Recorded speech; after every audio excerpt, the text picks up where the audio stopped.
ಬರಿದಾರಿಗೆ ಬರೋರನ್ನ ಎಲ್ಲರೂ ನಿಮ್ಮ ಗಾಡಿ ಒಳಗೆ ಹತ್ತಿಸ್ಕೊಂಡು ಹಡಪದಪ್ಪನ ಗಾಡಿ ಹೊಂಟದ ಆ ಗಾಡಿ ಒಳಗೆ ಎಲ್ಲರನ್ನ ಹತ್ತಿಸ್ಕೊಂಡು ಬರ್ರಿ.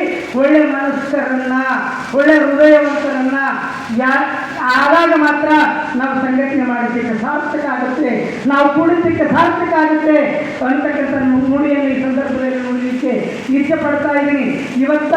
ನಮಗೆ 106 ಮಂದಿ ಶಾಸಕರೊಳಗೆ ನಮ್ಮ ಅಂತಃಕರಣಿಗಳು, ನಮ್ಮ ದೇವಹಿಪ್ಪರಿಗೆ ಮತಕ್ಷೇತ್ರದ ಶಾಸಕರು ಓಡಾಡಿ ಬಂದಿದ್ದಾರೆ. ತಾಯಿಯ ಮನಸ್ಸು ಇಟ್ಕೊಂಡು ಇವತ್ತು ಅವರಿಗೆ ಮನವಿಯನ್ನು ಕೊಟ್ಟಿದ್ದೀವಿ. ಕಾರಣ ಇವತ್ತು ಈ 5 ಮಂದಿ ಬರಬೇಕಾದದ್ದು ಯಾಕೆ ಅಂತಂದರೆ ನಮ್ಮ ಒಳಜಗಳಗಳು ಅವರಿಗೆ ಗೊತ್ತಾಗ್ಯಾವ. ಒಳಜಗಳಗಳು ಗೊತ್ತಾಗಿ ಇವರು ಹಣೆ ಬರ ಇಷ್ಟ ಅಂತ ಹೇಳಿ ನಿಮ್ಗೆ ಕಲ್ಲು ಹಾಕಿದ್ದಾರೆ ಹೊರತು ಎಲ್ಲಿದ್ರೆ ಅವ್ರ ಅಪ್ಪನಿಗೆ ಬರಬೇಕಾಗಿತ್ತು. ಅವರ ಅಪ್ಪನಿಗೆ ಬರಬೇಕಾಗಿತ್ತು. ಅವರಿಗೆ ಒಂದು ತಾಕತ್ತು, ಅವ್ರಿಗೊಂದು ಹೇಳಿಕೆಯನ್ನು ಕೊಡ್ತೀನಿ.